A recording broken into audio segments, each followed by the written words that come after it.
Ayan guys. Muli, ayan, nagbabalik po yung likod guys. Ayan, isang mapagpalang gabi sa ating lahat.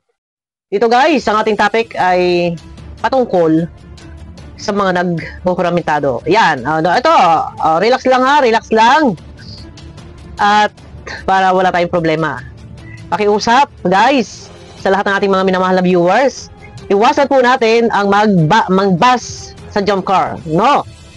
Sa mga maka-EDC dyan, maka-danjoy, ay love. Huwag po tayo ang ay mag-umpisa ng, alam nyo na, para wala problema sa kabilang kampo. At medyo, marami ang nag-uuramentado. Alam nyo yan, guys. Parang gusto nilang magkaroon, Parang gusto nilang masunod yung kanilang gusto na na magtabi daw. Napakasimple, no? Napakasimple lang nakagustuhan ng ibang mga, hindi ko nila lahat. Napakasimple lang nakagustuhan ng ibang mga jump car fanatic ang magtabi sa upuan. Bakit ba? Bakit ba gusto nyo magtabi? Ang mag-agom. Oy, aye. Pero yun, sinisipon pa rin ako guys. Bago yan guys, pakiclick naman po ng thumbs up na sa ganun ay swak sa panlasa ni YouTube. Yan. Alam ng lahat, hindi na tayo gagamit ng screenshot ng mga iba't ibang uri ng kanilang pagharomentado, may nambabas, may nambabaoy, may nanunumbat, nagiiyakan, dahil hindi raw po nagkatabi si Carla at si Jomar. Kasalanan ba ni Kalinga Prab? Iyon. So doon ay binabas si Kalinga Prab na bakit daw hindi na nga nagtabi, tapos pagdating daw doon parang extra pa. Meron pang isang binabas, sino ba yung lagi nagpapapicture? Yan, nagpapapicture, nagkukuha ng picture kay Carla. Binabas din po, dinodorong na din ng iba, hindi ko nila lahat. Ito na. Ang tanong, wala po sagot ha? Sagutin nyo. Sagutin nyo.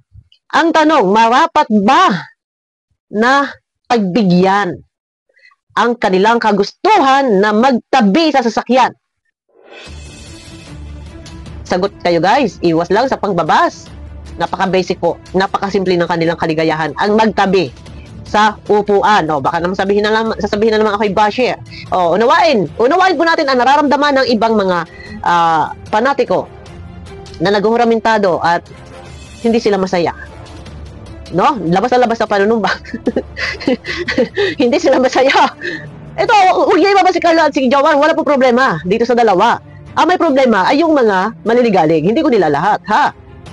So, ito na nga, napakasimple nga lang nagkagustuhan nila magtabi. Ayan, sa upuan.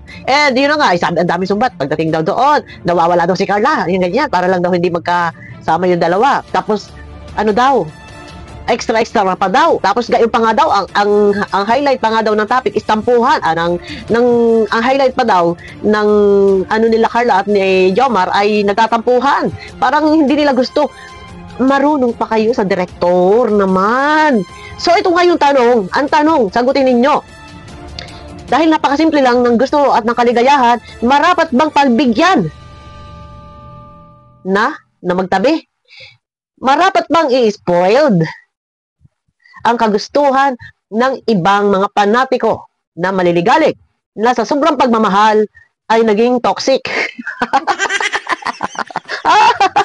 Takay tayo yan. Binabas si Kalinga Prab. Naintindihan ko. Dahil sobra kayo nagmamahal. Kaya lang, yung pagmamahal ninyo, naging toxic na kayo. Ay, yun ang masaklap dito. Nasa halip kayo, matuwa. Diba? Dahil yung ibang mga love team ay hindi nga nabibigyan ng pagkakataon na maisama sa mga ganyan travel. No, wait, baka ako'y lobat naman. Ay, buhay. Yan, ay, sagot kayo. Wala akong mababas, guys. Hindi po ang dalawa ang aking nire-reaksyonan. Kung hindi, yung mga sobrang magmahal. Halos talaga ay kahihimatay na nila.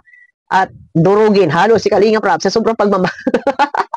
Ay, Diyos ko, grabe talaga. Katoksika ng ginagawa ng iba. Ito, marapat bang i-spoiled? Tanong ko lang. Sabi nila, wag na raw magbasa ng comment kasi nga naha-highlight. O sige, hindi na siguro kailangan pang gumamit ng comment dahil nakagamit na tayo at alam ng iba yan. Siguro naman, nakarating na rin ito kay Kalinga Prab kung gaano ang paghuhuramentado ng ibang mga toxic na ito, napaka-basic napaka-simple ng kanilang hiling ang magtabi sa sasakyan. Tanong, ayun nga marapat bang pagbigyan? i-spoil. Yan ang magandang tanong. I-spoil, pagbigyan ng pagbigyan ng matigil.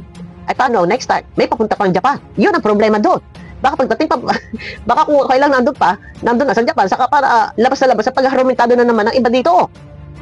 Yun ang problema doon. Kung pagbibigyan, ay matitigil ang pangbabas at magiging masaya. Masaya. Yun lang naman kasi yung kagustuhan eh. Masaya. Wala problema. Di ba? Masaya ang lahat. And, okay na. Ang lagay, ay paano? Sa susunod. At ganyan na naman. Paano po? Sige, kayo spoil. Di spoil. Hala, sige, spoil pa more. Spoil pa more. Yun ang masakit dito. Ka-spoil mo, susuwagin ka na susuwagin niya. Pag hindi mo napapagbigay, sasalaksakin ka na niyan. Titirahin ka na niyan. Yun ang problema. Ano ba ang dapat gawin? Ano ba ang dapat gawin? Pagbigyan, para walang problema? Sige lang. Para matigil na yung kanilang pangbabas. Paninisi, panunumbat. Paano nga po? Sa susunod, may papunta pa yung Japan. Naku po, patay tayo nito. Pag ganyan, no? Wag lang, pag nag-live si Kuya Bal, nag-live si Kalinga Prab, at ang thumbnail ay yung isa, ay nag-iinigit naman yung isa. Ay, yung iba. Ay, naku, Diyos ko. Paano kayang gagawin? Sala sa init, sala sa lamig.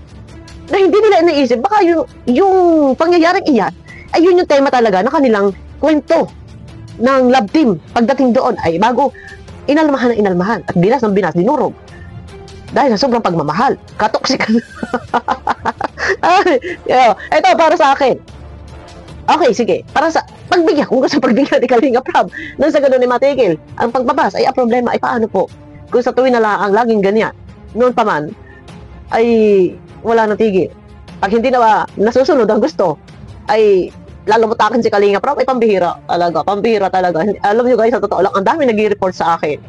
Ay, ang nakakaawa yung director na pinangungunahan ng ibang supporters ng kumaga parang ang gusto ay sila ang magdidesisyon. Ito yung pinakamasaklap dito guys. Sila ang gusto ay sundin yung kagustuhan, magtabi. Bakit ba? Ano ba meron? Ano ba? Pag nagtabi? Ay, yun ang tanong. Para ano? Di ba?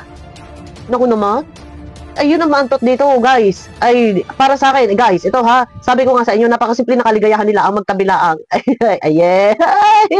Magtatabi na. Pagbibigyan ba kaya ni Kalinga Prab? Kailangan bang i-spoiled sila? Paano? Ang pagpunta sa Japan, gano'n na naman. Pagka meron na naman hindi gusto, dadaanin na naman sa pangbabas, tapos pagbibigyan ulit. Ilan na ito? Marami beses na to. Yan ang mahirap dito, guys. Ngayon, alam niyo sa totoo lang, sa nangyayaring ito, parang si Carla yung, madidikdik ng madidikdik. Alam niyo sa totoo lang. Parang sila na halos, yung gusto, parang gusto na yata nilang, ito yung pinakamaantot dito. Pagka yung halimbawa ay humantong na sa ikakasal na, tapos mauudlot pa, ay pakatay tayo dyan. Yun ang pinakamahirap dito. Kaya, delikado. Lalo na kung may mga toxic na ganito. Yung may mga ganitong tawag ito, may mga toxic na panatiko. Tapos ngayon, pag ginusto nilang na ipakasal, ang job car, ay, tapos hindi. Sasabihin ni Jomar, Father, pwede po ba ako matras? Nako, Jomar, magtago ka na. Kahit sa hukay, hihilahin ka ng mga yan. Yan yung mahirap dito, guys. Kaya, please lamang, huwag naman masyado po. Baka po nasasakal na ang inyong mga sinusuportahan na love team. Nakakaawa. Hindi na nila alam kung ano ang gagawin nila. Sundin kayo or sundin si Kalinga Prab. Ano pa talaga? Ito yung mahirap dito. Masyadong masasakal po ang mga sinusuportahan ninyo na hindi nila alam kung ano nang gagawin. Ultimo, pag-smile. Ultimo, tumingin. Sa ibang Kalingap Angels, bawal kang tumingin. Huwag kang didikit. Ito yung pinakamahirap dito. Nasasakal ang mag-agom. Ay, naku, paktay tayo dyan. O, di ba? Ang tanong, hanggang kailan magtitiis si Jomar at si Carla sa kakulitan nyo?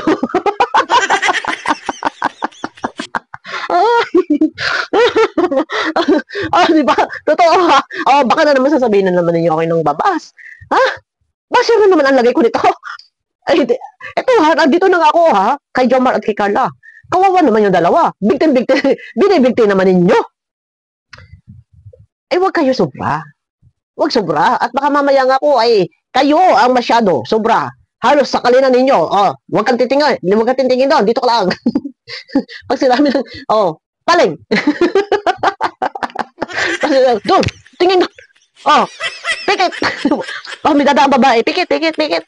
Takot tayo nito. Yun pinakamahirap po dito. Ano, paano? Kawawa naman. Si Jomar at si Carla dito. Sasabihin na, ipakasal nyo, magpapadala ako ng pera, o kami ng pera. Ayun, alam ba, sasabihin niya ng iba, ng mga supporters, ma'am ano, sir ano, magpadala po kayo ng pera, pambili ng gown, no? Pakasal na natin, tapos ngayon, ito na. Yan, kunwari, shoot nga, tapos, ito yung tema ng, yung tema ng kwento, na ikakasal, tapos magbaback out si Jomar. Dahil meron, halimbawa, for example, meron si Jomar na minamahal na iba. Tapos habang na tinatanong ni father, lalaki, minamahal mo ba si babae? Father, excuse me po, sabay karipas na takbo. Ay, tayo nito. Tapos may lalapit na may lalapit na babae, may akay-akay, may karay-karay na bata. Tayo na. Yun ang mahirap dito. No? Nako, Diyos ko. Ayun na. Guys, ayun, ang tanong ko lang naman, ito lang, may short video lang tayo. Ang tanong, marapat bang i-spoiled? Pagbigyan ang hiling. Ibigay ang hilig ng walang ligali. I-spoiled. Dapat ba? Pag-usapan natin guys sa comment section. Iwasan lang pong mangbas kay Jomar at kay Carla. No, yan. Guys, ayun na, abangan nyo ako sa aking next video. Pakiclick naman po ng thumbs up. Bye-bye!